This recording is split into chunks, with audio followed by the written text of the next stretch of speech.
Sandra, my mother wants to talk to you about the inheritance. Give her a call. My husband told me a few days after my father passed away.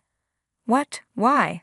I asked, stunned. The loss of my father was still fresh, and I was deep in grief. My husband, however, seemed completely unaffected. Why is your mother concerned about my father's inheritance? I pressed. I don't know, he shrugged. Just call her tomorrow. His indifference cut deep. When did he become like this? My name is Sandra. I'm 48 and work for a company. I took a break from my career to raise our son, Robert, but returned to work afterward.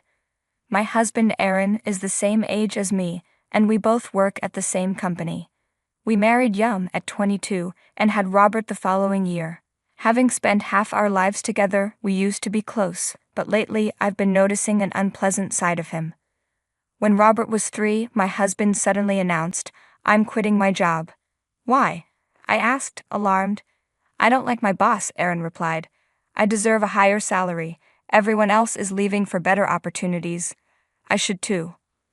Aaron was always easily influenced by others, a habit that often led him astray. This job switch wasn't an improvement. While he got a slight raise, he didn't fit in with his new colleagues and found the work tedious. He used to be more energetic when we worked together, but over time, he became dull. Lately, his only source of enjoyment seems to be visiting his parents' house. They live about 30 minutes away, and he goes there almost every weekend. Initially, I accompanied him, but as the visits became too frequent, I opted to stay home with Robert. Many of Aaron's old friends live near his parents, and I suspect he clings to them since he lacks close friends at work. Why don't we spend more time as a family instead of always going to your parents' house? I suggested. Aaron dismissed the idea. Robert doesn't even like me. As a result, our family outings were rare. Instead, Robert and I spent more time with my parents. My father was a careful investor and had acquired real estate during the bubble economy, generating passive income. He also worked as a regular company employee, so we were fairly well off. He often picked us up in his car when we went out. My in-laws, on the other hand, never invited Robert over. It seemed they favored their son over their grandson. Life carried on this way until Robert entered junior high, at which point our visits to my in-laws became less frequent. My father was saddened by this. At one point, he bought a high-rise condominium being built near our home. When I asked why, he said, "You can see fireworks from there." He remembered how much Robert loved watching fireworks and thought this would bring him joy. By the time my parents moved into the condo, Robert was already in high school, but he was excited when I told him about my father's idea. Since then, we gathered there every year for the fireworks festival. My mother had always been in fragile health, and she eventually passed away. Though expected, it was still painful. However, we never missed a fireworks festival at my father's place.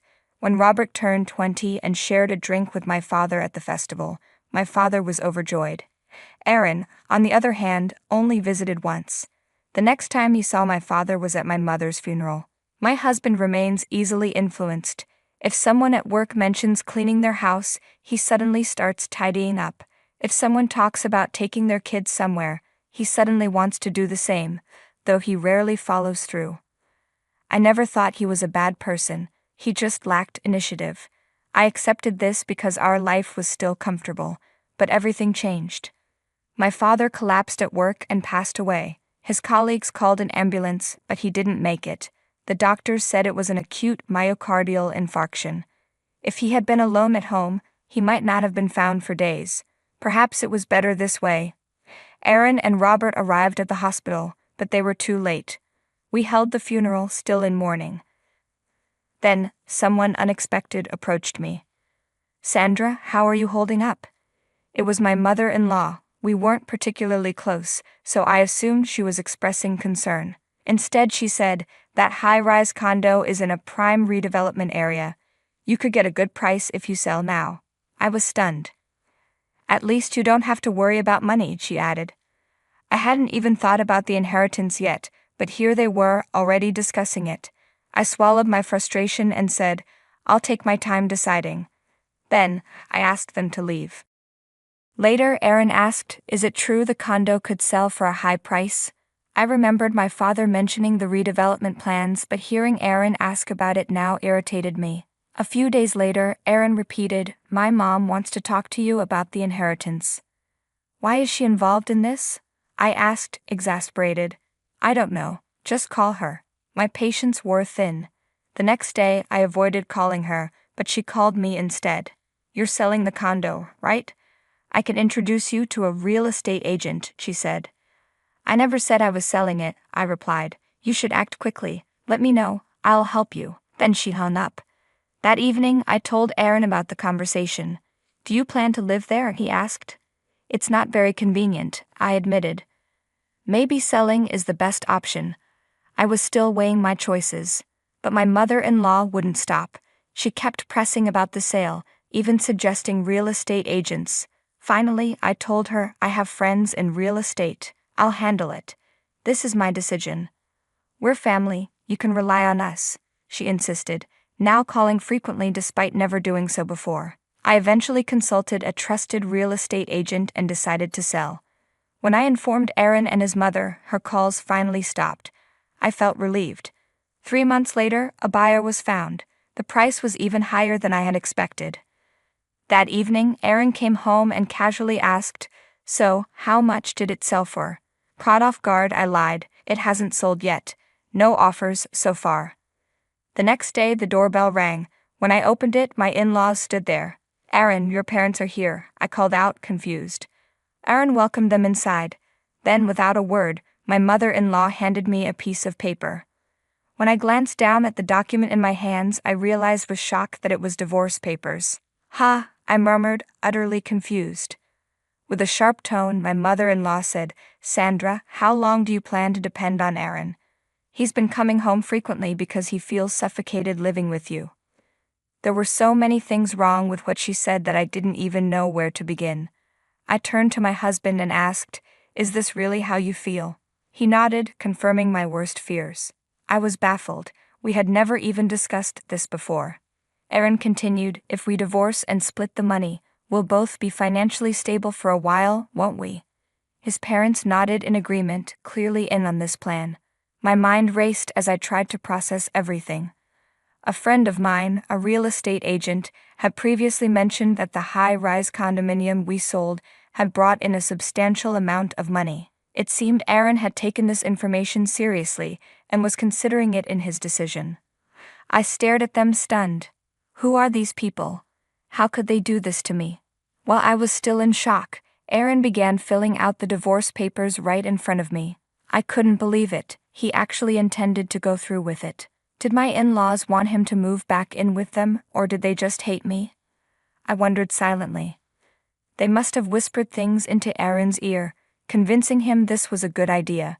He probably believed he could secure my father's inheritance all for himself if we divorced. But what he didn't know was that inherited property isn't subject to division in a divorce. I swiftly snatched the divorce papers from his hands and filled them out on the spot. "I'll handle it," I said coolly, handing them back to him. Aaron shrugged. "It's too much trouble, so just do it. I'm leaving anyway. You can live here." He left with his parents, dragging his suitcase behind him. "I'll come back for my bigger stuff later," he added before walking out the door. It was clear he had planned this all along with my in-laws, waiting for the right moment to leave. There was nothing left to say to him, so I called my son, Robert, and told him everything. "What? What's going on?" Robert was furious. After a moment of silence, he said, "Hold off on submitting those divorce papers for now." When I asked why, he didn't give me a direct answer, but I could tell he was thinking deeply about something, so I decided to trust him and wait. A week later, Robert came to my house. "They planned this from the start," he said, placing several photographs on the table. The pictures were of my in-laws' house, but it wasn't the old home I remembered. It had been completely rebuilt. "A friend of mine lives nearby and took these photos," Robert explained. Apparently, my in-laws had been boasting around the neighborhood about their newly rebuilt house. Robert's friend, playing detective, had gathered even more evidence. Robert placed another photo on the table. It showed my husband with a woman I didn't recognize. "My friend caught them together," Robert said, his voice laced with anger. The next photo was even worse. It showed Aaron and the woman entering a hotel together, arms wrapped around each other. There were also pictures of the two of them entering my in-laws' house side by side. I was dumbfounded.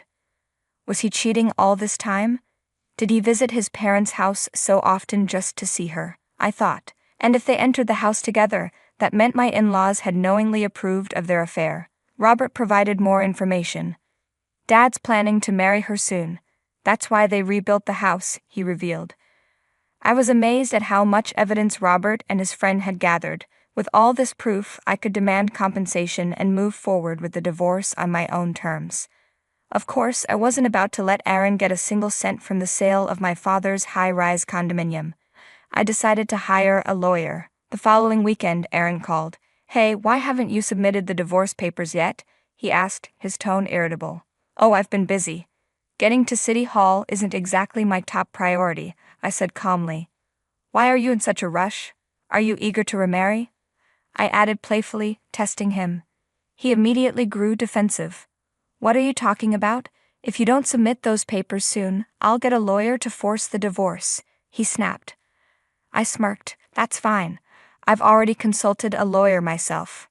"Huh? A lawyer?" he stammered. "Yes, and I'll be seeking compensation." His voice wavered. "Compensation? For what?" "For your infidelity. You cheated on me every time you went back to your parents' house. How long has this been going on?" I asked. No, he tried to defend himself. "She's just a high school friend. We only got together after I moved back in with my parents. It's only been about 2 years. Oops, he had just admitted to everything. "Ho, 2 years? A high school friend? Thanks for the useful information," I said smugly. He tried to laugh it off nervously. "Yeah, but we're getting married soon.